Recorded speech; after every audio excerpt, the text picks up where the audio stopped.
हूतियों ने नेतन्याहू के विमान पर दागी मिसाइल। हिमाकत देखिए हूतियों की।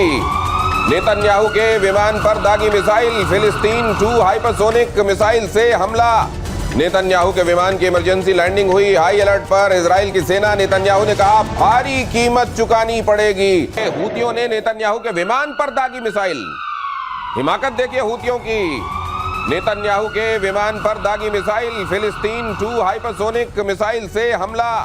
नेतन्याहू के विमान की इमरजेंसी लैंडिंग हुई। हाई अलर्ट पर इजराइल की सेना। नेतन्याहू ने कहा भारी कीमत चुकानी पड़ेगी। लेकिन हूती भी गजब हिमाकत दिखा रहा है तो दम। ये जो मारता है फिलिस्तीनी 2 मिसाइल है, हाइपरसोनिक मिसाइल है। भले ही उसको खत्म कर देते हैं क्योंकि उनकी एयर डिफेंस अच्छी है, मगर ये कभी भी खतरा पैदा कर, मान लीजिए एयर में यदि हो जाता तो आप बताइए कितना बड़ा खतरा है। ठीक है हूती को, मगर हूती को खत्म करने के लिए बूट्स ऑन ग्राउंड चाहिए। ना तो इजराइल के पास पे है, ना अमेरिका करेगा।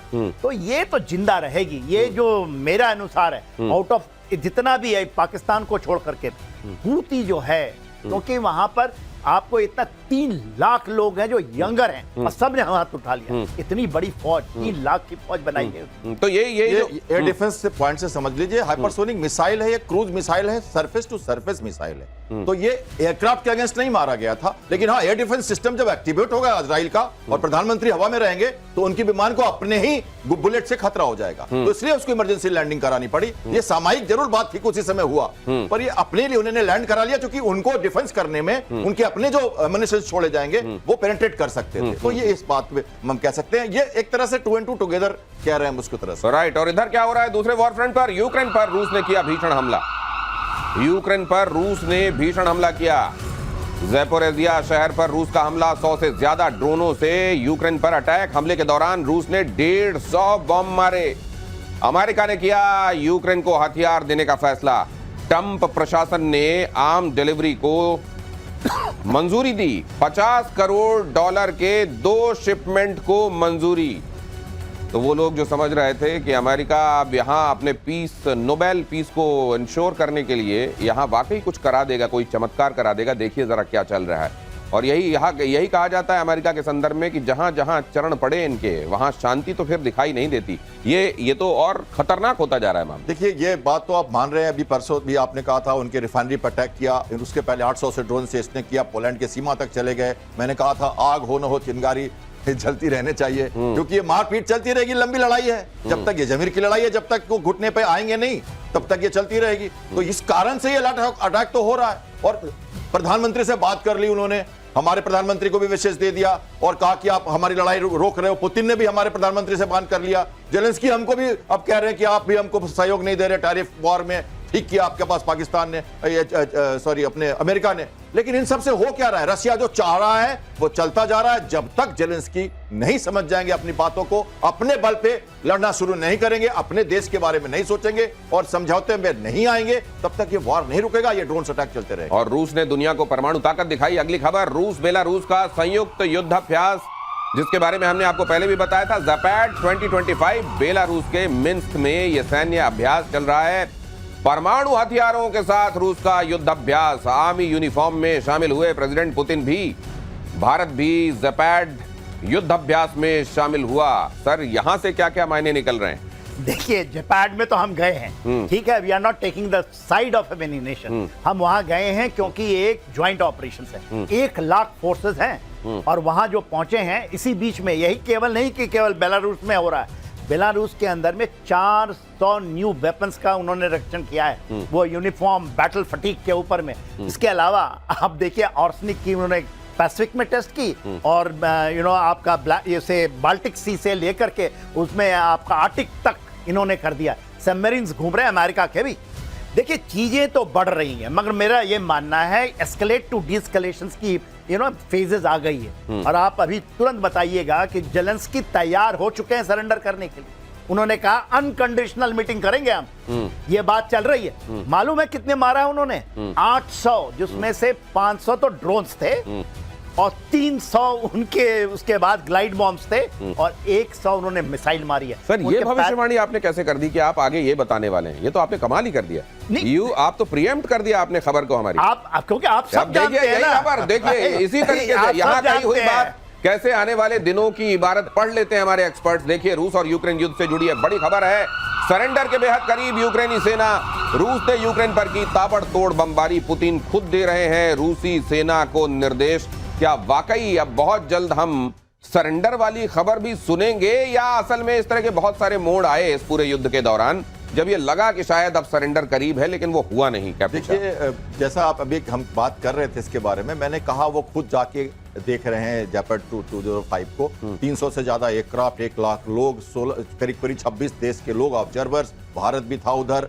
और देखिए, यही नहीं, 247 शिप्स, सबमरीन्स, और हमने बैरेंट सी की बात की थी, जो हमारे अटलांटिक, वो पैसिफिक का एरिया नहीं है, वो हमारे नॉर्वे का एरिया है, और ये वार्म वाटर पोर्ट अभी है, मैंने कहा था ना, ठंडा पानी। ये इस समय एक्सरसाइज इसलिए की जा रही है क्योंकि अभी ये कर पाएंगे, इसके बाद समुद्र जम जाएगा। तो ये एक्सरसाइज होती है। हमारा आईएनएस तमाल वहीं से निकल के सेंट पीटर्सबर्ग से 1-1.5 महीने पहले आया है। तो ये एरिया वहां सेंसिटिव है। बाल्टिक और कलिनिंग्राड की बात हमने की थी। बेलारूस को अब वो यूनियन स्टेट बोलते हैं उसको। दर्शकों को यह बताना है, वो बेलारूस और रशिया को मिला के एक नाम दिया है उन्होंने, उसका नाम रखा है यूनियन स्टेट। अब वो यूएसएसआर तो नहीं है, लेकिन वो कह रहे हैं जब हम दोनों एक साथ कंसोलिडेट करेंगे, कुछ भी होगा, दोनों की सोवरेनिटी के अगेंस्ट में हम लड़ेंगे। और देखिए, फिनलैंड को डर है, वो कह रहे हैं 2022 में भी यही हुआ था। नहीं, लेकिन तो इसको तो अमेरिका भी देख रहा होगा ना, और इतनी गुर्बत रूस और बेलारूस के बीच में, और आने वाले दिनों में तो वो यूनिफाई होने ही वाला है रशिया के साथ। उसने डेडलाइन भी दे रखी है। अमेरिका ऐसा होने देगा? देखिए, अमेरिका तो, बेलारूस तो हो जाएगा, बेलारूस तो एब्सोल्युटली दोनों साथ में। अभी जो प्रॉब्लम में ये है कि क्या ये यूक्रेन की बात कीजिए, ग्राउंड सिचुएशन आपको डिसाइड करेगा। ग्राउंड के ऊपर में रशिया एब्सोल्युटली ऑन हावी है। देखिए, उनके पास ट्रुप नहीं है, उनके पास हथियार क्या दे देंगे? हथियार दे देगा, चलाएगा कौन, ये बताइए आप। हथियार, सब चीज डिपेंड करता है बूट्स ऑन ग्राउंड। तो सर, ये भी तो खबरें आई थी कि बूट्स ऑन ग्राउंड हो चुके हैं, ऑफिशियली नहीं हुए हैं, लेकिन सेनाएं असल में वहां पे वो भेजे जा रहे हैं लोग। वो उनको हिम्मत नहीं है, क्या लड़ने की हिम्मत नहीं है, सस्टेन नहीं कर पाए। देखिए, किसी भी यूरोपियन को, अमेरिकन को लड़ने सही ट्रेंच वॉरफेयर के लिए ना जिगरा चाहिए। जिगर नहीं है साहब, वो उसके लिए वो एक बॉडी बैग नहीं ले जा सकते अपने घर। आप बड़ी बड़ी बातें करेंगे, भेजिए हथियार, भेज दीजिए। तो सर, ये जो मर्सिनरीज होते हैं, ये देखिए, जिस सैनिक का मोटिवेशन ये है कि उसकी ये मदरलैंड है, उसको सिक्योर करना है, वो एक दूसरे मोटिव के साथ जाता है। और वो जो मर्सिनरीज और जो इस तरीके से भेजे जाने वाले हैं, जो असल में किराए के भेजे जाते हैं वहां, क्या वो वाकई उनके मुकाबले उनका जिगरा कम होता है, इसलिए आप ये कह रहे हैं? जिगरा नहीं, they have got different side.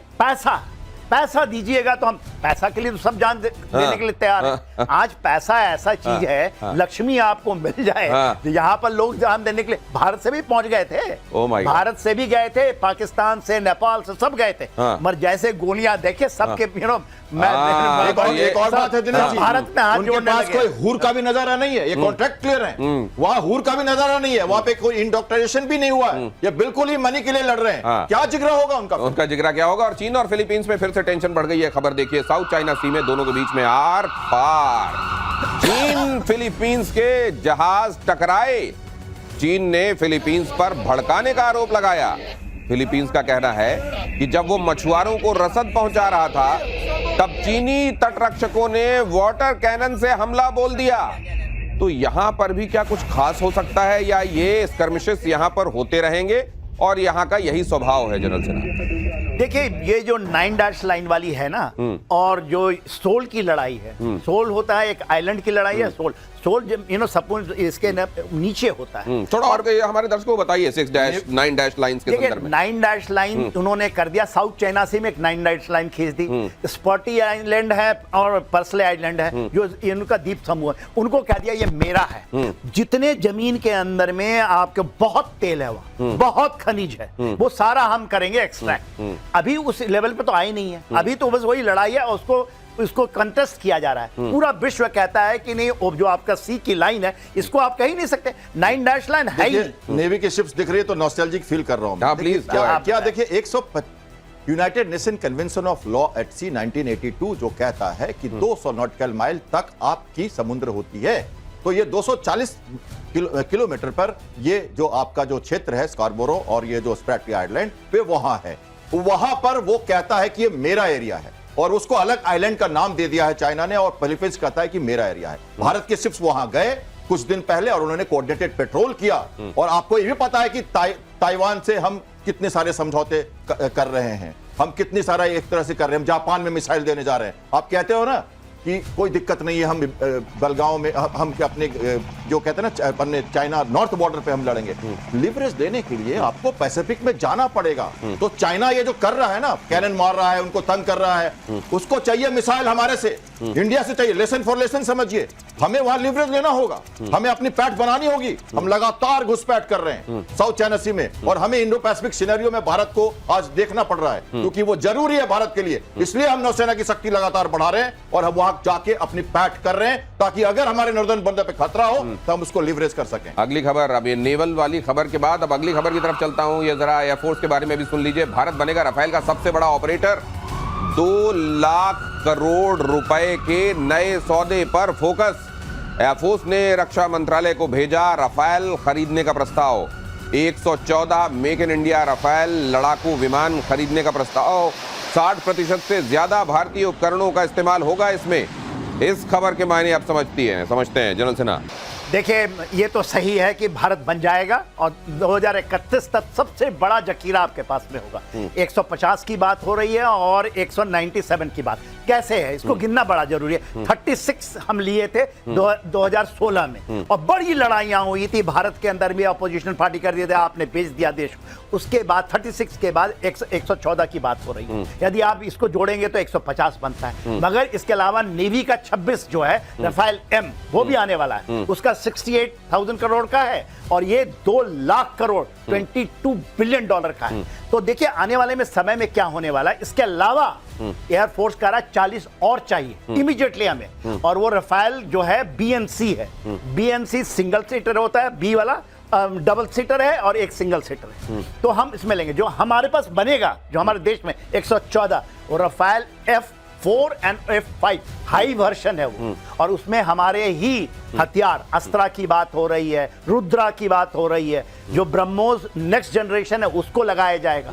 तो हम और तो ये मतलब दर्शक इस खबर को इस तरीके से समझे ना कि पहले जो राफेल पूर्ण रूप से आयातित था, अब वो राफेल हमारे घर में भी बनने की इस दिशा में हमने कदम बढ़ा दिए हैं। ये इसको इस तरीके से समझा जाए। यस, हाँ, फ्यूजलाज हमारा बनेगा। बात यही नहीं रुकती है, बात रुकती है इसका वर्जन क्या होगा। ये 5th जनरेशन फाइटर के लिए स्टेल्थ जो टेक्नोलॉजी है, शायद ये F-35 के टक्कर में हम कह रहे हैं, अमेरिका के बनाने, चाइना का जो है एयरक्राफ्ट, उसके साथ टक्कर में दे रहे हैं। राफेल प्रूवन एयरक्राफ्ट है, J-35 प्रूवन नहीं है। और फ्रांस जो है अगले 20 सालों तक इसी जहाज, 20 क्या करीब 30 सालों तक इसी जहाज को यूज करने वाला है। तो सारी मेंटेनेंस, सारी फैसिलिटीज हमारे पास उसका ऑलरेडी अनुभव है, और नेवी और आर्मी, नेवी और एयरफोर्स दोनों मिलकर यूज करेंगे। रडार हो, इलेक्ट्रोमैग्नेटिक सिग्नेचर हो, जो एयर टू एयर मिसाइल हो, न्यूक्लियर कैपेबिलिटी हो, और स्टेल्थ के बिना वो दूर से ही पहचान सके और मार सके, इन कैपेबिलिटी के साथ ये बहुत बेहतरीन जहाज। तो न सिर्फ अब एफिशिएंसी बढ़ेगी, बल्कि ये भारत में भी इसका बहुत सारा निर्माण का हिसाब जो है वो भारत का होगा। इससे आप समझ सकते हैं कि कहां तो पूर्णतः आयात और कहां अब ये भारत में भी बनाया जाएगा और पहले से ज्यादा इफिशिएंट होगा।